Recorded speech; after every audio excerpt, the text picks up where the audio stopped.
Hi മക്കളെ, welcome to Eduport. നമ്മളെ 9th കുട്ടികൾക്ക് വേണ്ടിയിട്ട് എജുപോർട്ട് നിങ്ങൾക്ക് ഇങ്ങനെ ഓരോ ആഴ്ചയിലുമായിട്ട് ഇംഗ്ലീഷിൻ്റെ ഒരു വീഡിയോസ് ഇങ്ങനെ നൽകുന്നുണ്ട് അല്ലേ, ഗ്രാമർ പോർഷൻസുകൾ ഇല്ലേ. നമ്മൾ കണ്ടിന്യൂസ് ആയിട്ട് ഇങ്ങനെ സീരീസ് ഇങ്ങനെ തുടർന്നുകൊണ്ടിരിക്കുകയാണ്. അതിൻ്റെ ഭാഗമായി ഈ ആഴ്ച നിങ്ങളുടെ മുമ്പിൽ വന്നിരിക്കുന്നത് സർവ്വസാധാരണ നമ്മൾ കാണുന്ന ഒരു ടോപ്പിക് നമുക്ക് ഇംഗ്ലീഷിലെ ഇംഗ്ലണ്ടിൻ്റെ ബാക്കിൽ കാണുന്നുണ്ടാവും, ആർട്ടിക്കിൾസ് എന്നുള്ള ഭാഗം ഇല്ലേ. ആർട്ടിക്കിൾ എന്ന് നമ്മൾ പലപ്പോഴും നമ്മൾ കേട്ടിട്ടുണ്ട്. ഏതാ വാക്കെന്ന് വെച്ചാൽ എല്ലാവരും പറയും ഏതാ ആർട്ടിക്കിൾ. മക്കൾ ഏതൊക്കെ ആർട്ടിക്കിൾ ഇംഗ്ലീഷിലുള്ള നോക്കൂ നിങ്ങളെ. എ എന്ന് പറയുന്ന ഒരു വാക്ക്, ആൻ എന്ന് പറയുന്ന മറ്റൊരു വാക്ക്, ധ എന്ന് പറയുന്ന മറ്റൊരു വാക്ക്, ഈ മൂന്നെണ്ണമാണ് ഇംഗ്ലീഷിൽ എന്ത് ആർട്ടിക്കിൾസ്. എന്താണ് ആർട്ടിക്കിൾസ്? അപ്പോൾ ഏതൊക്കെ മക്കൾ ആർട്ടിക്കിൾസ്? എ, ആൻ, ധ. ഇനി ഇവർ കാര്യം ശ്രദ്ധിക്കണേ, ഇവയ്ക്ക് കൃത്യമായ പർപ്പസ് ഉണ്ട്, ഇവയ്ക്ക് കൃത്യമായ യൂസസ് ഉണ്ട്. അത് കൃത്യമായി അറിയാനാണ് ഈ വീഡിയോയിലൂടെ നമ്മൾ ഉദ്ദേശിക്കുന്നത്. അതുകൊണ്ട് എല്ലാ മക്കളും കൃത്യമായി ശ്രദ്ധിച്ചു വെച്ചോളൂ, മനസ്സിലാക്കി വെച്ചോളൂ. എന്തൊക്കെയാണ് ആർട്ടിക്കിൾസ് നമ്മൾ പഠിച്ചു. ദ നെക്സ്റ്റ് വൺ, ആർട്ടിക്കിൾസ് നമ്മൾ രണ്ടായി തിരിച്ചു. എത്ര തിരിച്ചു മക്കളെ? 2 ആയിട്ട്. First of all definite article എന്നും വേറൊന്ന് ഇൻഡെഫിനിറ്റ് ആർട്ടിക്കിൾസ്. അപ്പോൾ ഏതൊക്കെ മക്കളെ? ഒന്ന് ഡെഫിനിറ്റ്, വേറൊന്നെന്താണ് ഇൻഡെഫിനിറ്റ്. ഓക്കെ ആണോ? ഏതാണ് ഡെഫിനിറ്റ് ആർട്ടിക്കിൾ? ആലോചിച്ചോ. സർവ്വസാധാരണ പറയുന്ന വാക്കാണ് ദ. ഏതാണ്? ദ എന്ന് പറയുന്ന മക്കളെ ഡെഫിനിറ്റ് ആർട്ടിക്കിൾ. അപ്പൊ ഇൻഡെഫിനിറ്റ് ആർട്ടിക്കിൾ ഏതാ മക്കളെ? എ എന്ന് പറയുന്നതും ആൻ എന്ന് പറയുന്നതും. എ എന്ന് പറയുന്നതും ആൻ എന്ന് പറയുന്ന മക്കളെ ഇൻഡെഫിനിറ്റ് ആർട്ടിക്കിൾസ്. സെറ്റാണോ? സെറ്റാണോ? അപ്പൊ ഇനി പറയില്ലേ ഏതാ ഡെഫിനിറ്റ് ആർട്ടിക്കിൾ? ദ. ഏതാ ഇൻഡെഫിനിറ്റ്? ഇൻഡെഫിനിറ്റ് ഏതാ മക്കളെ? പറ. എ എന്നും പിന്നെ ആൻ എന്നും ആണല്ലോ. ഇനി നമ്മൾ ഇവിടെ പറയാൻ പോകുന്നത് ഡെഫിനിറ്റ് ആർട്ടിക്കിളായ ദ എന്ന് പറയുന്ന ഈ വാക്കിന്റെ ദാന്നും ദീന്നും പ്രൊനൗൺസ് ചെയ്യുവേ നമുക്ക് പിന്നെ പറയാം. ഇവരുടെ യൂസസ് എന്താണ്, ഇവരുടെ ഉപയോഗം എന്താണ്, എവിടെയൊക്കെയാണ് കോമൺ ആയിട്ട് ഉപയോഗിക്കുക. ഇനി എന്തിനു നമ്മളിത് പഠിക്കണം? നമ്മൾ എന്തായാലും പഠിച്ചോളത്. മാത്രമല്ല എക്സാമിന് ഷുവറാണ് 1 മാർക്കിന് ഈ ചോദ്യം എവിടെയെങ്കിലൊക്കെ കയറി വരും. ഷുവർ, ഉറപ്പാണ്. ദെൻ ഏതാ മക്കളെ? എവിടെയാണ് നമ്മൾ ശ്രദ്ധിച്ചോളൂ നിങ്ങൾ, uses of definite article. Definite article എവിടെയാണ് ഉപയോഗിക്കുന്നത്? ഒന്ന്, യുണീക്കായ നൗണിന്റെ കൂടെ. എന്താ യുണീക്കായ നൗണ്? നമുക്കറിയാം അതുല്യമായ നൗൺ. ഇപ്പൊ സൂര്യൻ ഒന്നേ ഉള്ളൂ അല്ലെ, അതൊരു യുണീക്കാണ്. ദെൻ അതേപോലെ എർത്ത് യുണീക്കാണ്. ദെൻ മൂണ് യുണീക്കാണ്, എക്സെട്ര. ഇവയുടെ കൂടെ ദ എന്ന് പറയുന്ന ഡെഫിനിറ്റ് ആർട്ടിക്കിൾ എന്ത് ചെയ്തോളാം? ഉപയോഗിച്ചോളാം. അപ്പൊ ദ ആരെ കൂടെ ഉപയോഗിച്ചോളാം മക്കളെ? പറ. മൂണിന്റെ, സണ്ണിന്റെ, എർത്തിന്റെ, എക്സെട്ര എക്സെട്ര എക്സെട്ര. അപ്പൊ യുണീക്ക് നൗണാണ് യുണീക്ക് നൗണാണ് സൺ എന്നും മൂൺ എന്നുള്ളത്, എക്സെട്ര. അവയുടെ കൂടെ എന്ത് ഉപയോഗിച്ചോളാം മക്കളെ? ദ ഉപയോഗിച്ചോളാം. സോറോ.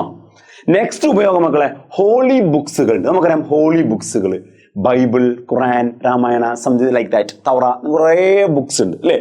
ഹോളി ബുക്കുകൾ, മതങ്ങളൊക്കെ ഉപയോഗിക്കുന്ന വേദപുസ്തകങ്ങൾ എന്ന് പറയും. യെസ്, ആ ഹോളി ബുക്കുകളെ കൂടെ എന്ത് ചെയ്തോളാം? ദ എന്ന് പറയുന്ന ആർട്ടിക്കിൾ ഉപയോഗിച്ചു. അവ the Bible, the Ramayana, the Quran എന്നാണ് നമ്മൾ പറയേണ്ടത്, എക്സെട്ര.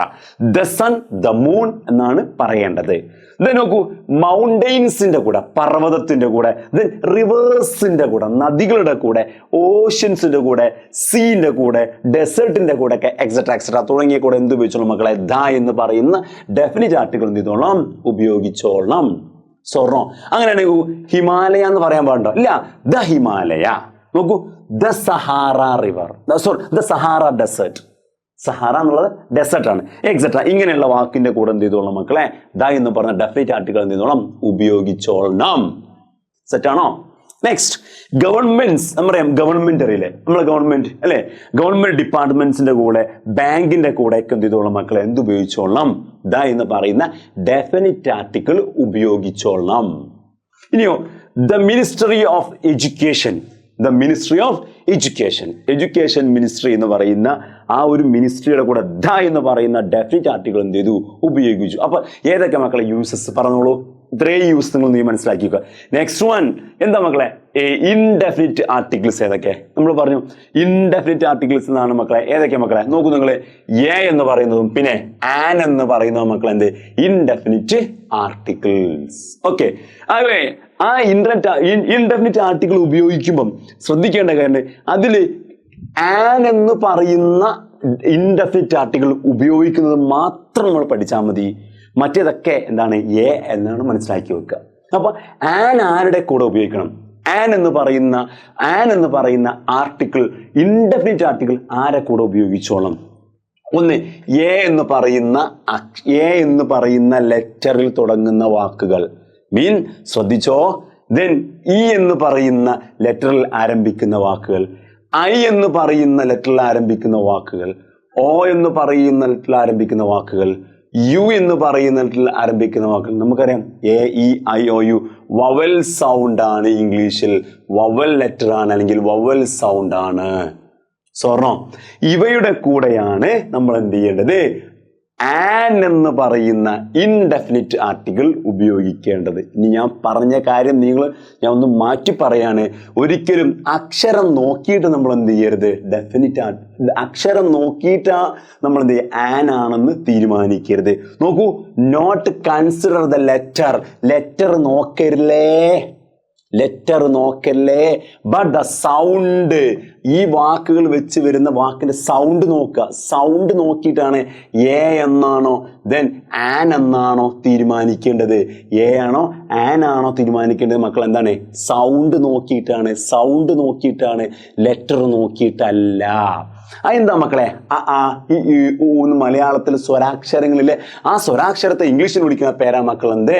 വവൽസ്. അപ്പൊ സ്വര സൗണ്ടുകളാവണം. അവയുടെ കൂടെ എന്ത് ഉപയോഗിക്കണം മക്കളെ? ആൻ എന്ന് പറയുന്ന ഇൻഡെഫിനിറ്റ് ആർട്ടിക്കിൾ ഉപയോഗിക്കേണ്ടത്. സെറ്റാണോ? യെസ്. ബാക്കി 21 അക്ഷരങ്ങളുണ്ട് ഇല്ലേ? 5 പോയാൽ ബാക്കി 21 ആ 21 അക്ഷരങ്ങൾ വിളിക്കുന്ന കോൺസണന്റ് എന്നാണ്. കോൺസണന്റ് നമ്മൾ വ്യഞ്ജനാക്ഷരങ്ങൾ എന്ന് പറയും.